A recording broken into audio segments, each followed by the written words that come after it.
Welcome to Around the Weird. Here's your host, the museum curator of the strange and unusual, Mr. Nothing. Thank you, mysterious voice, and welcome back to Around the Weird, a booktube channel where I talk about all the unusual and out of the ordinary literature that I have found in my travels. Today, I want to talk about a book that I read, one that took me an entire month to read, and so I'm already behind on my 2022 reading list. But this book is interesting, and it is about spice and sandworms. I am referring to Dune by Frank Herbert, and this was published in 1965. For those who don't know, Frank Herbert was an author who lived between 1920 and 1985. He is mostly known for writing the Dune series. That is his magnum opus, I would say. His series that he's most known for.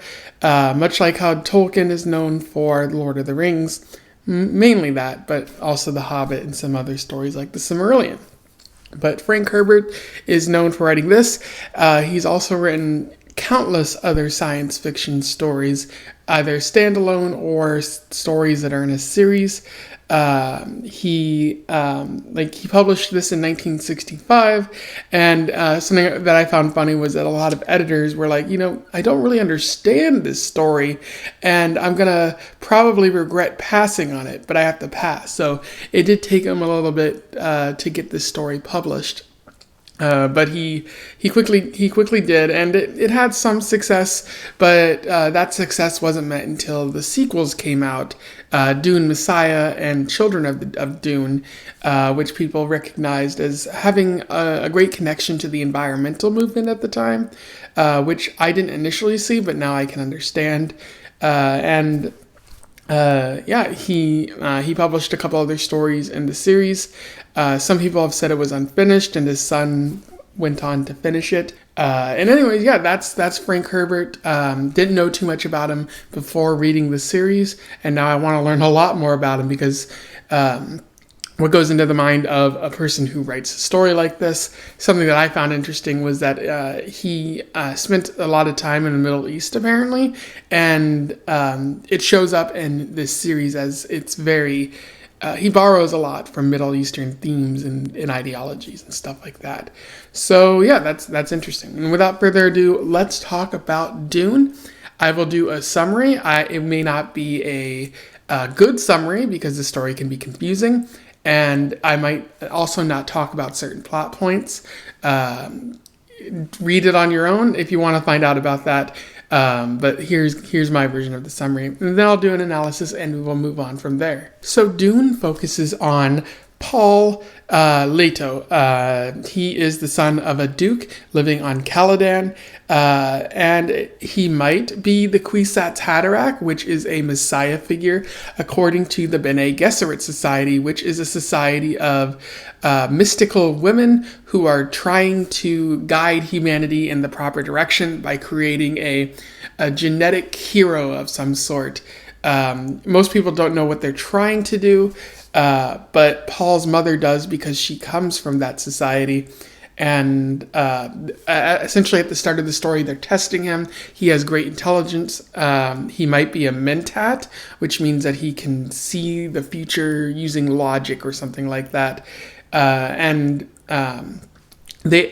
Bene Gesserit Society, the Mother Reverend Gaius Helen, just notes that things are going to get tougher for Paul because it looks like someone's going to try to kill his father when they move to Arrakis, because the Duke Leto has been assigned that planet over the Harkonnens, who previously held it.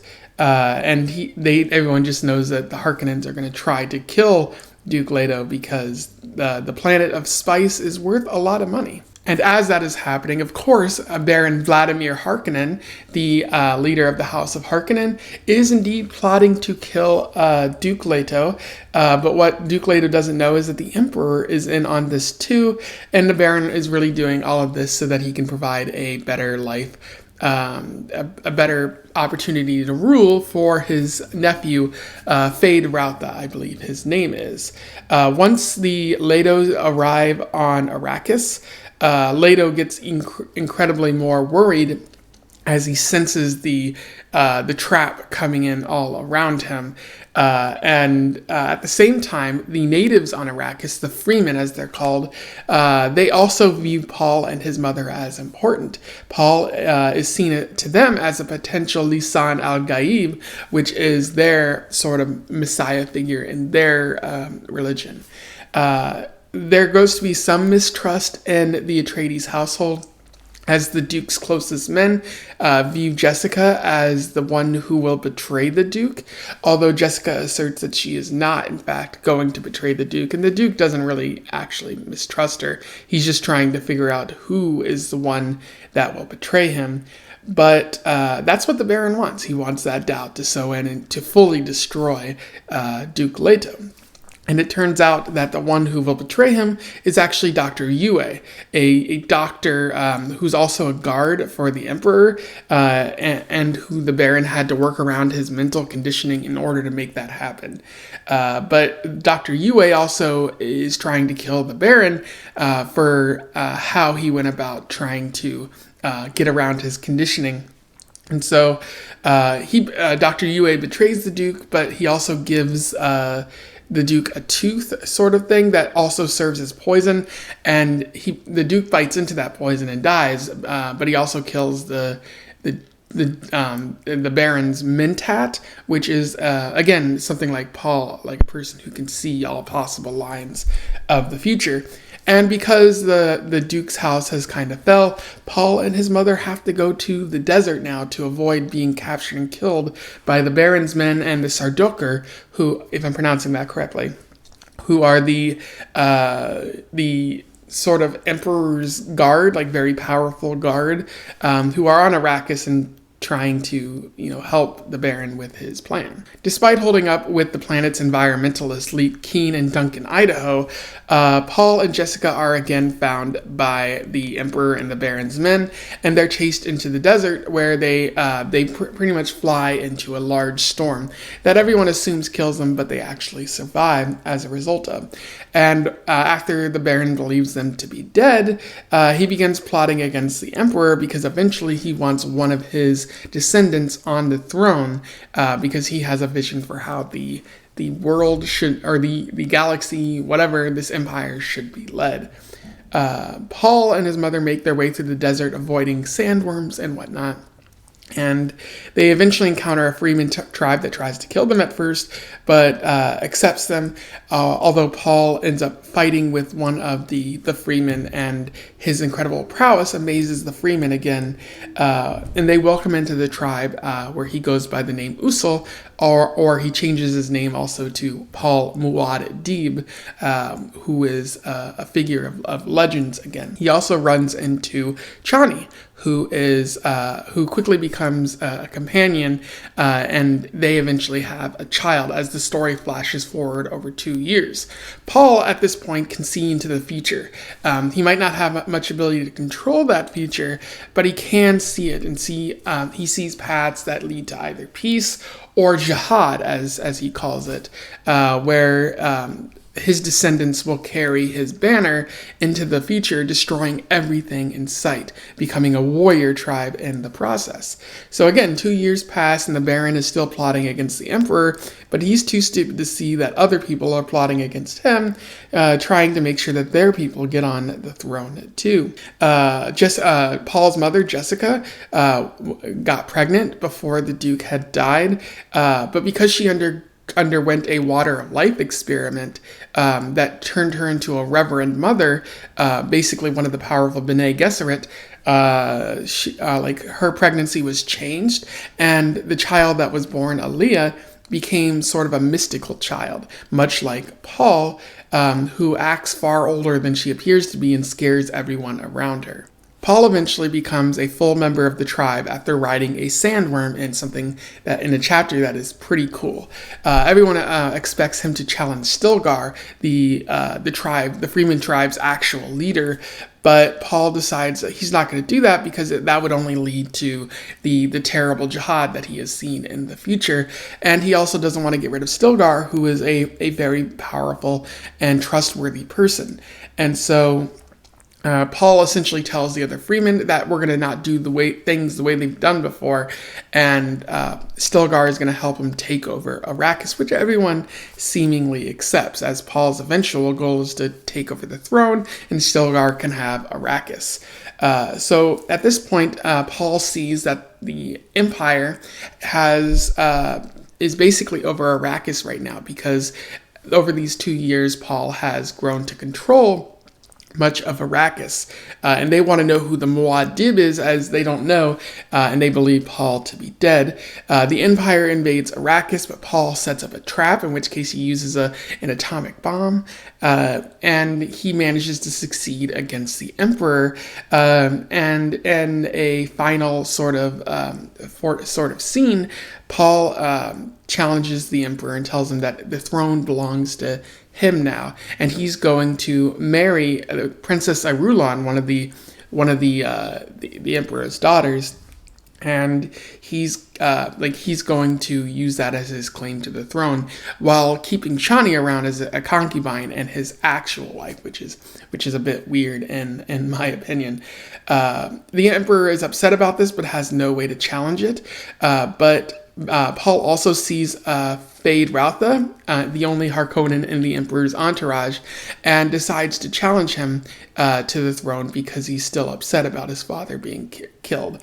It's an amazing fight, but unfortunately, or fortunately, Paul manages to win, and that is the end of that story, with us left wondering if the vision that Paul saw is going to come to be or not. It feels like a very conclusive ending, although I know about the sequels that pop up, and I'll probably talk about them at a later point. In terms of analysis, there is a lot to talk about today, and unfortunately I won't be able to talk about all of it, just because we could be here for hours if I touch upon everything that Frank Herbert talks about in this amazing story.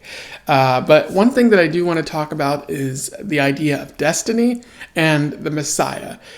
Because Frank Herbert touches upon that a lot, and I have heard that he goes on to talk a little bit more about it in the next book, Dune Messiah, which it's called Messiah, so of course.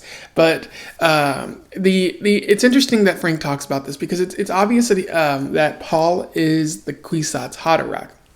Like, it's left to be somewhat vague if he truly is or not. But Herbert wants us to believe that Paul is the Kwisatz Haderach, a Messiah-like figure who can bring peace to the galaxy, or probably destruction. I think the Bene Gesserit society wants it to be peace, and they're very controlling so that they can guide it towards peace. But it's obvious that if left to the elements, it could bring peace, or it could bring jihad, as Paul says, complete destruction. But it's up in the air as to whether this actually is the case, because Paul might be the Messiah figure, but there are other options, because at the end of the story, one of the Bene Gesserit, Mother Gaius Helen, notes that it could be Paul, but they've also been careful in the selection of Fade Routha, whose descendant could eventually be the Kwisatz Haderach. So it doesn't necessarily have to be Paul. And I think that says a lot of things about who we choose and how a Messiah gets chosen. Allow me to read you an interesting quote from this. The other path held long patches of gray obscurity except for peaks of violence. He had seen a warrior religion there, a fire spreading across the universe, with the Atreides green and black banner waving at the head of fanatic legions drunk on spiced liquor. Gurney Halleck and a few others of his father's men, a pitiful few, were among them, all marked by the hawk symbol from the shrine of his father's skull. And I think that's interesting, because not only is Paul chosen to be Messiah, there's no obvious proof that he is, but also it seems like there's two different branching paths where he can't control whether either path happens, because this future is at the mercy of the decisions that other people make. Paul can influence the future a little bit, but again, if other people are free to make choices, he can't control much about it. So yeah, people believe him to be this sacred figure. The Freemen believe him to be the Lisan al-Gaib, and everything that he does only increases his legend further. The Bene Gesserit Society believe him to be the Kwisatz Haderach, and are plotting to use him to basically create peace in this empire. They follow him despite his objections, and a lot of people even fear him. Particularly his mother, because he's morphing into someone she doesn't recognize anymore. He might not even be fully human once he takes the water of life within him, and also as he absorbs more of the spice in the atmosphere and sees these visions, is he human anymore? I think that's a very good question. But again, like we typically think of Messiah figures as someone who can like control something, who has the power. But Paul cannot control this destiny. He's at the whim of it as everyone else. He merely has the power to see the paths, the forking paths in the road, the choices and the mistakes that could possibly be made, which has to be agonizing, because if you can see it but not control how you get there, you're forced to watch as the worst things come to life, as this jihad of people marching forward to destroy everything and conquer everything in your name happens when you don't actually want that. There's another interesting quote that I would like to read. "And Paul saw how futile were any of efforts of his to change any smallest bit of this. He had thought to oppose the jihad within himself, but the jihad would be. His legions would rage out from Arrakis, even without him. They needed only the legend he already had become. He had shown them the way, given them mastery even over the guild, which must have the spice to exist." And I think that's a fascinating quote, because as he even notes, like, people are already going to form legends about him. They're going to say, oh, the Messiah wanted this or the Messiah wanted that, which is the case for many religions in this day and age, that people eventually say, ascribe meaning to the prophet that where it wasn't actually there. And they're going to do the same to Paul. Like, he knows this jihad's going to happen.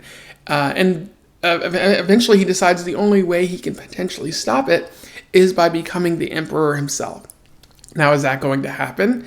I don't think so. Like, I think that it might actually happen. I like how open-ended the ending is. I know there's sequels, but if you take it just as this ending, it leaves a lot to wonder if Paul is going to do enough to stop the jihad, to stop the ultimate destruction that is going to take place in his name in the future. And I think it's fascinating that, like, Paul can only see the future and not changing. It's wonderful writing on Frank Herbert's part to point out that we often create leaders who develop this cult of personality, and after they die, people speak about them in their name and what they possibly would have wanted. And sometimes people can twist that to do nefarious things. This makes me think of Harry Potter. I know it's stupid to talk about J.K. Rowling in this day and age, but one of the interesting things that J.K. Rowling spoke about was how Voldemort chose Harry Potter as the prophet, as the chosen one in the story. That Professor Trelawney had her vision, Snape told Voldemort, and Voldemort decided it must have been Harry. But as Rowling points out in the story, as Dumbledore points out, it could have very, very easily have been someone else. It could have been Neville Longbottom, because they share similar birth dates. And the ultimate point here being that Harry is not inherently a chosen one. He has no special power. It's merely the meaning that Voldemort chose to ascribe to him. And that is what has led to everything happening in this series. So is Paul an actual Messiah? Or is he merely the chosen one by his people and the Bene Gesserit Society? I think it's probably the latter. Paul doesn't seem to have any other powers beyond seeing into the future, and while that may be significant, you could ascribe it to the spice or the special, like, mystical chemicals that he's been absorbing throughout the entire story. It's fascinating. Frank Herbert is a wonderful writer in that regard. Another thing that Herbert talks about is fear. fear leads to the dark side. No, but like fear leads to mistakes, as he notes throughout the story. As the popular saying go, I must not fear. Fear is the mind killer. We have to eventually learn to control our fear. That's the Bene Gesserit meaning right there, that they believe that if you fear, you're going to make mistakes. It's going to lead to bad choices, and you're wasting away your powers if you spend them fearing. And that's something that Paul absorbs throughout the story. Anytime he feels himself fearing, he tries to remain calm, take deep breaths, and this leads him to make somewhat better choices throughout the story. And so it's interesting to see this difference between Paul and the Baron, where Paul is able to control his fear or at least keep it in check. But the Baron, on the other side, like, he seems to be entirely driven by this fear. Like the Baron, he's so worried about people finding out about his plan to kill the Duke.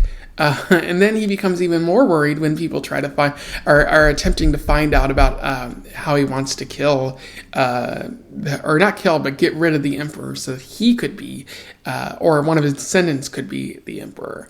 And this fear kind of blinds the Baron from seeing that other people around him are kind of manipulating him at any and all opportunity. That his mind is becoming clouded. And as a result, like, he's making some pretty poor decisions that don't allow him to realize that Paul is still alive, that Lady Jessica is still alive, that the freemen are working against him at any and all opportunities. He's not a very smart man. And so I think it's clear, like Frank Herbert is saying, that fear can lead to some pretty poor decision making on his part.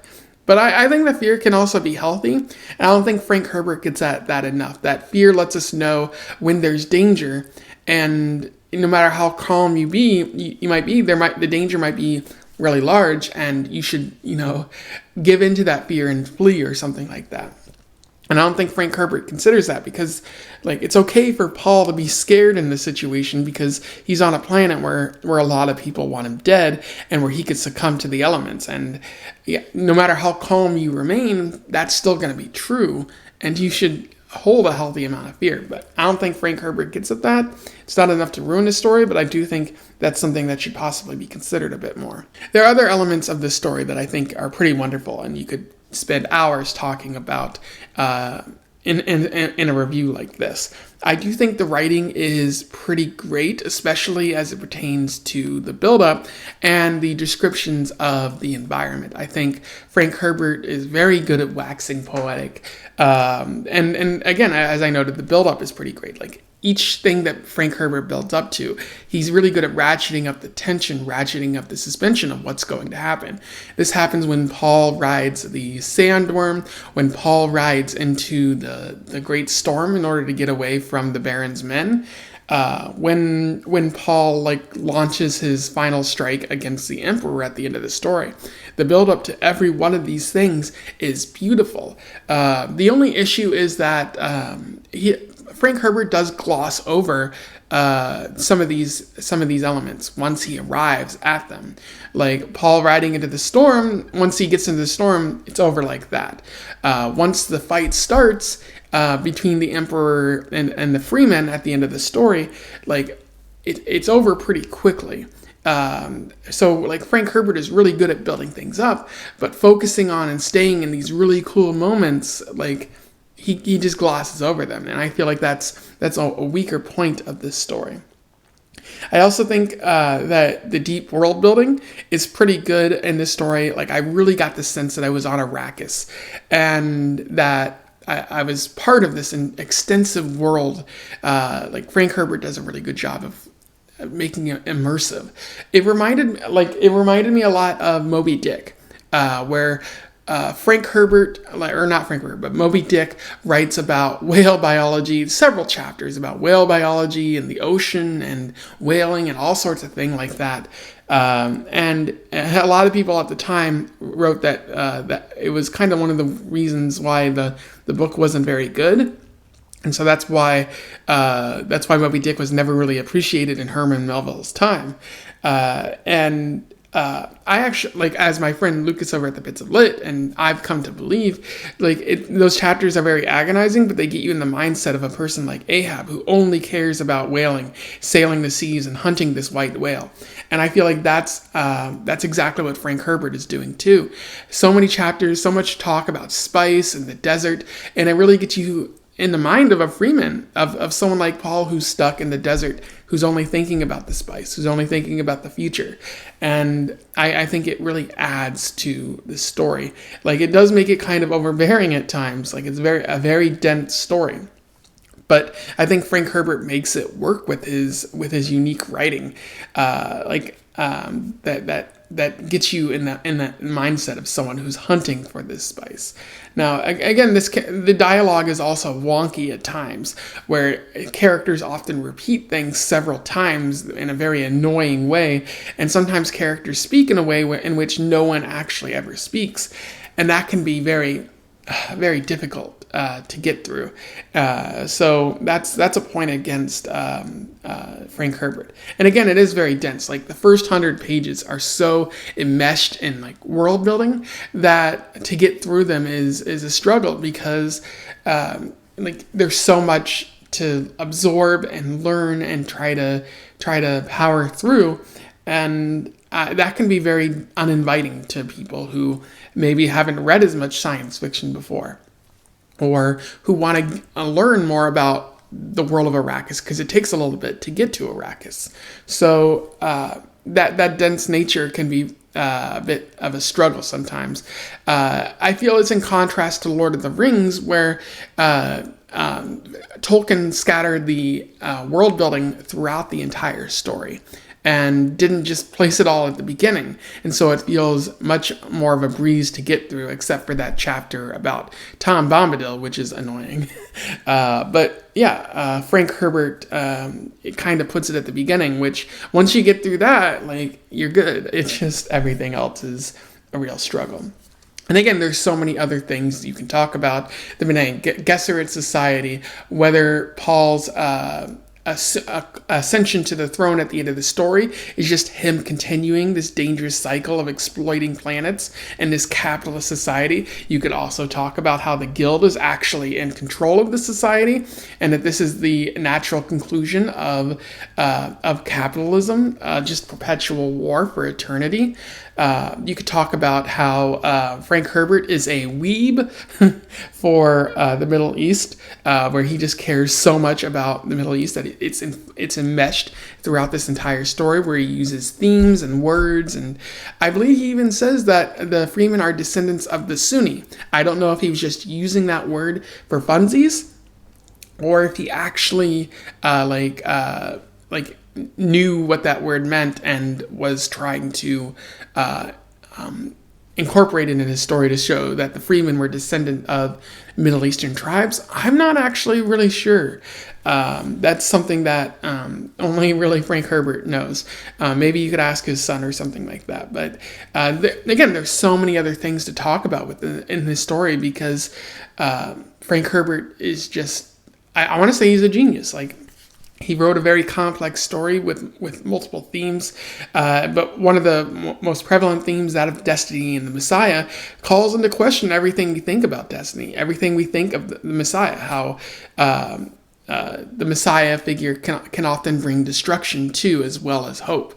As Keynes's father says in this story, there's nothing worse that can happen for your people, for them to fall into the hands of a hero, which just means that maybe he's ushering in the eventual destruction of the Freemen by introducing a Messiah figure. Like, it might take a little bit longer on a timeline, but it's going to happen, and it's going to bring ruin to Arrakis, the galaxy, anything. So lots of interesting things to talk about there. Anyway, those are my thoughts on Dune. I can see we're already at a 30-minute video, which is going to be a lot, but I do recommend this out there. It can be pretty dense, and maybe it's not for everyone, but I'm better off for having read it, and I think anyone else will be better off for having read it too, especially with the ideas that Frank Herbert pushes through. So I'm definitely going to recommend that you go check it out. Again, maybe one of the best books that I've read this year so far. It's going to be hard to defeat it. I'm probably going to be thinking about it for a long time. If you have something to say about this book, if you read it before, you want to comment on something I've said, do so below. Let's have a discussion about Dune. Otherwise, don't forget to like, share, and subscribe so that more people can find out about the book. They don't already know, and I feel like a lot of people might already know, especially with the movie having just come out. And until then, I wish you the best of luck in your weird and spicy travels. Farewell.